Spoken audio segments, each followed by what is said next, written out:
তিন দিন হলো হযরত মুহাম্মদ সাল্লাল্লাহু আলাইহি সাল্লাম মদিনাতে নেই। কেউ জানে না নবীজি কোথায়। উমর ফারুক রাদিয়াল্লাহু মুক্ত তরবারি হাতে নিয়ে ঘোষণা দিলেন, যদি নবীজির কোনো কিছু হয় তাহলে আমি উমর বলছি, মক্কায় একটা মুনাফিকেরও দেহ আস্ত থাকবে না।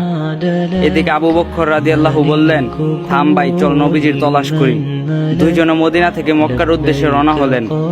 মরুভূমি পেরিয়ে পাহাড়ের এলাকাতে আসলেন। একটু দূরে দেখলেন একটা রাখাল দাঁড়িয়ে আছে। আবু বকর ও উমর ফারুক রাদিয়াল্লাহু রাখালটাকে জিজ্ঞাসা করলেন, তুমি কি হযরত মুহাম্মদ সাল্লাল্লাহু আলাইহি সাল্লামকে দেখেছো?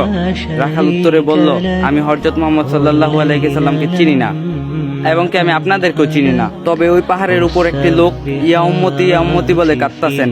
আবু বকর আর উমর ফারুকের বুঝতে বাকি ছিল না, লোকটি আর কেউ না, দয়াল নবীজি হযরত মুহাম্মদ সাল্লাল্লাহু আলাইহি সাল্লাম। রাখাল আবার বলল, লোকটির সাথে সাথে আমার সব উট ভেড়াগুলো কাঁদতাছে আর খাওয়া বন্ধ করে দিছে। আপনারা ওনাকে নিয়ে যান, তা না হলে আমার সব উট ভেড়াগুলো কাঁদতে কাঁদতে পরে মারা যাবেন। আবু বকর ও উমর ফারুক পাহাড়ে গিয়ে দেখলেন দয়াল নবীজি সেজদারত অবস্থায় ইয়া উম্মতি বলে কাঁদতাছেন। নবীজির কষ্টে আবু বকর বললেন, রাসূল, আমি আবু বকর ইসলাম গ্রহণ করার পর থেকে যত আমল করছি সব আপনার উম্মতকে দিয়ে দিলাম, আপনি দয়া করে মাথা উঠান। নবীজি মাথা উঠায় না। আবার উমর ফারুক বললেন, ইয়া রাসূল, আমি উমর যে আপনার মাথা নিতে গিয়ে নিজের মাথা দিয়েছি, সে আপনার উম্মতের জন্য সব আমল দিয়ে দিলাম। নবীজি মাথা উঠায় না। আবু বকর বললেন, উমর কাজ হবে না, রাসূলকে একমাত্র ফাতিমাই শান্ত করতে পারবে। তারা দুইজন মদিনার দিকে ছুটলেন। পথে হযরত আলী রাদিয়াল্লাহুর সাথে দেখা। আবু বকর উমর ফারুক বললেন, সামনে গিয়ে লাভ নেই, রাসূলকে শান্ত করতে পারবো ফাতিমাকেই লাগবে। এবার তিনজনই ফাতিমার বাড়ির সামনে আসলেন। আলী রাদিয়াল্লাহু ফাতিমাকে ডাক দিলেন। ফাতিমা বাইরে এসে স্বামীর চেহারা দেখে বললেন, আপনাকে এমন দেখাচ্ছেন কেন? তবে কি মক্কার মুনাফিকরা আমার আব্বাজানকে মেরে ফেলছে? হযরত আলী রাদিয়াল্লাহু বললেন, তুমি তাড়াতাড়ি চলো, নবীজি ইয়া উম্মতি বলে কাঁদতাছেন, মাথা উঠাচ্ছেন না।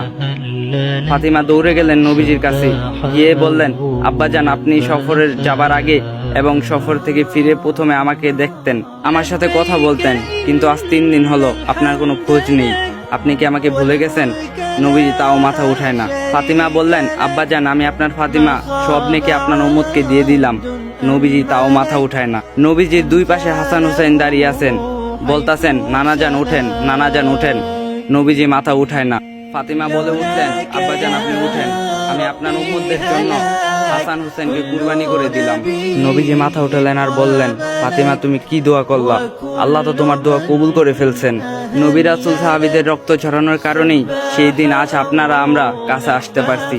আসুন আল্লাহর হুকুমগুলা নবীর তারিকায় পালন করার চেষ্টা করি। আমিন।